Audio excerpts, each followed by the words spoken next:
Nací en una casa donde las voces se apagaban con un gesto y las decisiones se tomaban en la cocina, sobre la mesa de formica rayada que mi madre había comprado cuando se quedó viuda.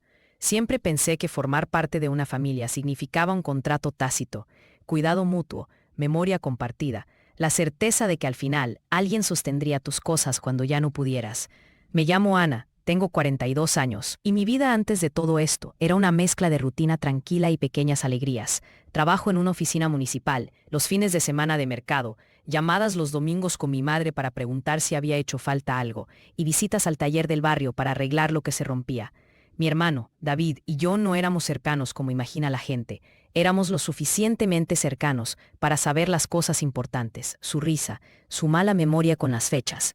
Su manera de dejar las luces encendidas, prefirió el silencio. Esa frase se me quedó pegada como un sabor amargo, porque en el fondo, pensé siempre que el silencio podía protegernos, no destruirnos. Antes de que todo se torciera, la vida tenía una cadencia casi asfixiantemente segura. Me levantaba, preparaba café, miraba las noticias en la radio, iba al trabajo, volvía a casa, cenaba sola y hablaba con mi madre por teléfono antes de dormir. Ella vivía en la casa grande que quedaba en la calle de adoquines, la que había heredado de sus padres. Era una casa con olor a madera vieja, a pan recién hecho y a esas plantas que nunca lograba mantener, pero que cuidaba por costumbre. Cuando empezó a faltar, yo fui la que limpiaba los cajones, la que ordenaba papeles, la que llamaba al médico cuando tuvo pequeños resfriados. David vivía a 10 minutos, cruzando el parque, y aunque no veníamos de una relación afectiva intensa, la confianza estaba ahí. Le pedí, sin dramatismos ni formalidades, que me ayudara con los trámites cuando mamá falleciera. Él conocía a un abogado por parte de su esposa. Yo podía encargarme del papeleo del seguro. Parecía lo lógico. Parecía que repartiríamos las tareas como siempre, cada uno con su parte. La frase, te encargo esto, circuló en la casa sin grandeza, con la misma naturalidad que se encarga un billete en el bolsillo. La relación con mi madre fue siempre de pequeñas atenciones y silencios compartidos. No había grandes declaraciones, sino gestos. Una taza de té caliente, al regresar de la noche, las manos arrugadas, levantando una magta para taparme, cuando aún era adolescente y hacía frío. Su muerte fue una lentitud extraña, un abrazo que duró meses hasta que finalmente se fue. En ese periodo, David fue quien más visitó. Venía con la excusa de limpiar el jardín, de ajustarle ese rojo, de quedarse a ver las telenovelas con ella, cuando no podía dormir. Yo cuidaba de los papeles, de los médicos, de llamar a la vecina para que recordara darle la medicación. Creíamos que nos complementábamos. Fue ahí donde empezaron las pequeñas señales de tensión, llamadas que no regresaba, promesas de encontrarnos que se desvanecían, explicaciones vagas sobre faltas de tiempo, cuando le preguntaba por las cuentas que debíamos cerrar. No lo noté como algo malicioso, sino más bien como la torpeza de alguien que nunca había sido ordenado con papeleo. Recuerdo claramente una tarde en la que encontré una factura sin pagar de un arreglo de calefacción. Le mandé un mensaje a David para preguntarle si lo había visto, y él respondió horas después, con un ya lo veo mañana. La espera no me alarmó. La normalidad de la desorganización familiar me parecía familiar, y por eso soportable. El primer estallido no fue un trueno, fue una puerta que se cerró de golpe. Recibí una notificación en la oficina, un sobre grueso con membrete oficial, una orden de desalojo. Mis manos se congelaron al leerla. Decía días para desalojar la casa que había sido de mi madre, que yo conocía cada rincón desde niña, donde tenía mis cosas, mis recuerdos. El armario con los abrigos que me ponía en invierno. No pensé en venganzas, ni en dramatismos. Pensé en mi madre, en la barra de la cama que había reparado con sus propias manos, en los cuadros en la pared que hablaban de fiestas y cumpleaños. Me invadió un vacío helado. Llamé a David. Lo llamé varias veces. Me contestó al final con un tono tranquilo, como si me pidiera que fuera razonable. Me dijo que era algo del banco, y que había firmado él los papeles, porque la situación se había vuelto urgente. Expliqué que yo no había autorizado nada, que no habíamos hablado de vender la casa, que difundiría la información. Sus respuestas fueron cortas, contenidas. No hubo una explicación que calmara. En ese momento, la ilusión de que todo se resolvería entre nosotros empezó a resquebrajarse. La reacción fue una mezcla de incredulidad y de urgencia. Me dediqué a llamar abogados, a buscar gente que supiera del proceso. Al principio pensé que era un error administrativo, una firma mal ubicada, una confusión de nombres. Pero conforme pasaban los días, la evidencia fue apilándose. Papeleo notarial con sellos, fechas, firmas que no reconocía. Y lo peor, la constatación de que David había firmado poder suficiente para tramitar la venta. El primer impacto físico fue fuerte. El corazón me daba vueltas. y me descubrí en la cocina con las manos temblando sin saber por qué me temblaban. Recordé de repente la voz de mi madre, la forma en que insistía en no tirar las cartas antiguas, porque algún día servirían. Pensé en todas esas cosas pequeñas que se convierten en prueba a posteriori. Fui a la casa y la encontré con cajas de mudanza de personas que decían, contratadas por el nuevo propietario, con una llave nueva en la puerta que no reconocía el cerrojo. Los vecinos miraban, llamaban, susurraban. Me vi obligada a explicar sin entender completamente. Mi propia voz sonaba lejana. La escalada fue implacable.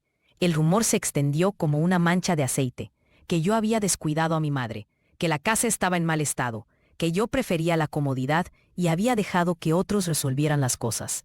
En el trabajo, mi concentración se desvanecía. Lideraba proyectos. Pero mi mente volvía una y otra vez a los papeles, a la notaría, a la multa por no pago del impuesto predial que casualmente había coincidido con las firmas en el contrato de venta. Las amistades, las que creía sólidas, comenzaron a dividirse en silencios, en no sé qué decir o en consejos prácticos que escondían juicios. Algunos ofrecían ayuda logística, otros se apartaban por miedo a la incomodidad. La gente hace eso, se aparta para no elegir. Sentí que mi vida se convertía en una exposición pública de una debilidad que no entendía. Llamadas de clientes, correos del trabajo, yo respondía con un hilo tenso, porque el resto del tiempo pasaba a revisión de papeles en despachos, notarías, con un abogado que me decía cosas en voz baja. Es factible, pero costoso. Podemos impugnar esto. Hay plazos, hay riesgo. Cada palabra era una cuenta regresiva.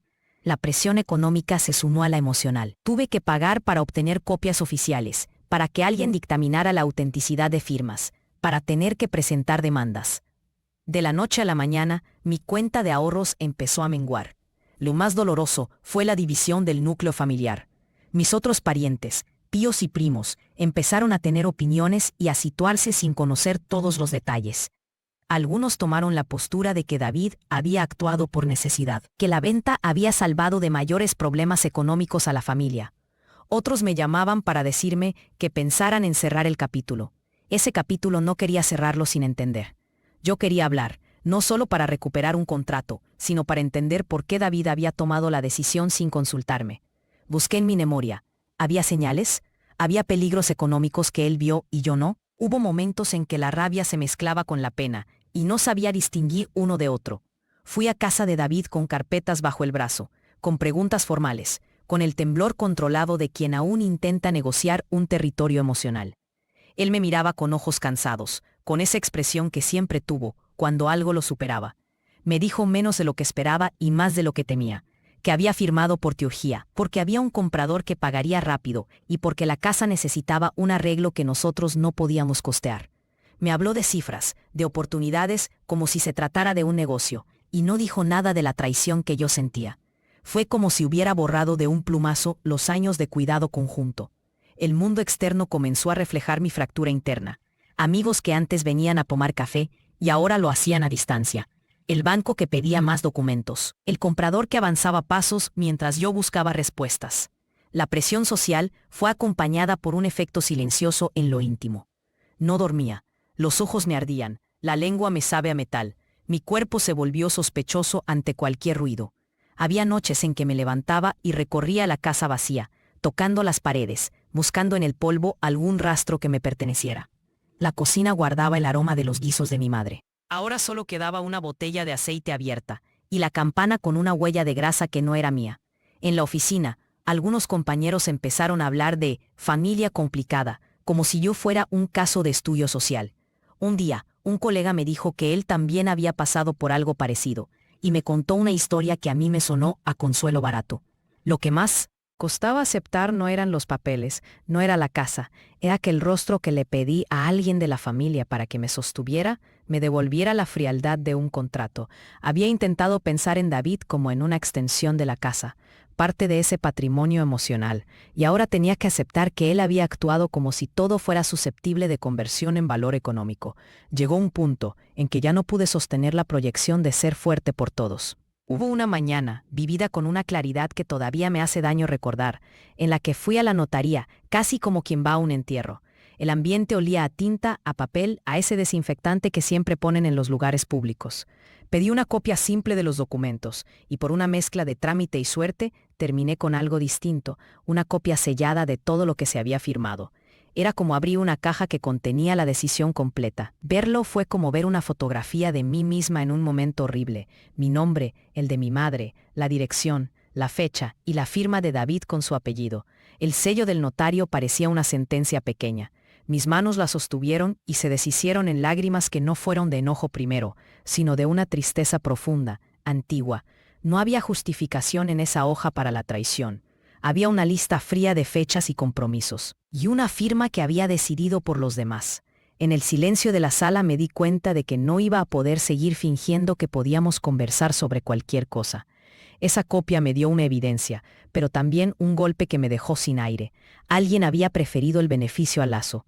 Entonces se produjo el quiebre. No fue un acto de heroísmo, fue la súbita comprensión de que si quería proteger algo de mí, no podía seguir con la expectativa de que las reglas de la familia se aplicarían como antes. Podía buscar la justicia legal, sí, pero también podía arruinar para siempre las pocas relaciones que me quedaban. Miré mi nombre en la copia, y pensé en los niños del barrio que jugaban en la calle, y en la tía que me veía como su apoyo. Comprendí que una pelea judicial larga, aunque ganadora, tendría costos colaterales que no quería pagar. Vergüenza pública, la humillación de ver a mi hermano señalado en un juzgado, peleas en las reuniones familiares que se prolongarían por años. Tomé una decisión que hoy los demás consideran extraña. Decidí no ir por la vía punitiva. Elegí no presentar una denuncia penal por la firma, porque, en medio del dolor, me dolía más la idea de triturar a la familia que quedaba. No porque no lo mereciera, sino porque ya sentía que esa guerra iba a devolverme un pedazo peor de mí. Esa elección me dañó de otra manera. No vengarme no me hizo buena, me dejó con un vacío frío que no sabía nombrar. La acción decisiva no fue dramática ni pública, fue, en esencia, una serie de actos pequeños y calculados. Dejé la casa, no pude quedarme en un espacio que había sido usurpado, aunque legalmente la situación fuera compleja. Busqué un departamento pequeño, con una ventana que diera a un patio interior donde crecían liendres y un longanizo que el vecino colgaba para curar. Llevé lo que pude, cajas con ropa, con libros, el álbum de fotos de la familia y una réplica en miniatura de la jota de cerámica que mi madre había traído de un viaje. No me marché con los brazos en alto, no hubo escena final. Guardé la copia sellada en una caja fuerte que alquilé y empecé a reconstruir una rutina que buscara proteger mi equilibrio. Confronté a David de nuevo, pero sin gritos ni amenazas. Le puse frente a la copia sellada y le dije lo que sentía. Él se quedó en silencio, y por primera vez vi en su rostro una mezcla de culpa y alivio. No hubo disculpas largas, solo una aceptación taciturna. Le pedí que al menos mantuviera contacto con la familia que quedó, que no la alejara del todo. Fue una negociación práctica, límites, horarios, acuerdos mínimos. Le dije que no buscaría destruirlo, pero que no volvería a confiar ciegamente. Sus ojos se movieron buscando algo en los míos y no encontró respuesta. Aceptó lo que le pedí o fingió hacerlo. No supe cuál de las dos cosas era. Las consecuencias se desplegaron lentamente. Para David la ganancia fue material y rápida. El dinero cubrió las deudas que tenía, arregló el auto y puso un negocio pequeño en la avenida que creía rentable. Annie me dejó una herida menos visible pero constante. La casa cambió de manos y con ello la memoria de los que venían. Los vecinos se adaptaron al nuevo propietario. La verja que mi madre había pintado de azul pasó a tener un color que no entendía. En la familia, el silencio fue una segunda herida. Asistir a cumpleaños o a funerales se volvió una operación táctil. Sonreír, no mencionar el tema, evitar la mirada de David cuando entraba. Hubo reacciones de todo tipo, abandono de algunos parientes, posturas de otros que intentaron mediar sin éxito, y los que simplemente se mantuvieron neutrales. Legalmente dejé correr el tiempo. Hice lo mínimo imprescindible. Impugné ciertos pasos, reclamé lo que pude, sin buscar la destrucción. Pedí asesoría para protegerme económicamente y ajusté mis cuentas. Empecé a trabajar horas extras, a tomar proyectos que antes hubiera rechazado. Esa actividad me ayudó a no hundirme en la contemplación del agravio. El cierre emocional no fue una escena de liberación, sino una serie de pequeñas adaptaciones que me salvaron de quedarme paralizada. Empecé a escribir en un cuaderno todas las cosas que me resultaban insoportables, desde el sabor metálico del miedo hasta el hecho de que no podía sostener la mirada de mi hermano sin que algo en mi garganta se apretara. Fui a terapia. Allí aprendí a sostener la tristeza sin convertirla en venganza. Aprendí que el silencio que él eligió tenía un precio para mí que no podía ser descontado por recibos. Me puse límites claros, llamadas con horarios, visitas supervisadas, regalos que no implicaran deuda emocional. Construí una caja de acuerdos mínima y la seguí. Con el tiempo, encontré maneras de reinsertar la memoria de mi madre sin la casa.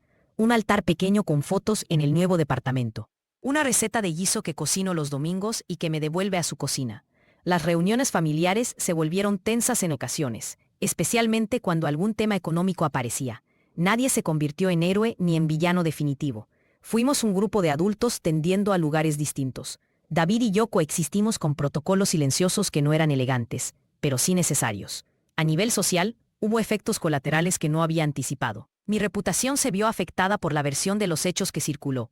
Hubo quienes creyeron que yo había dejado de cumplir mis obligaciones, y otros que defendieron mi posición. Aprendí a vivir con la ambigüedad.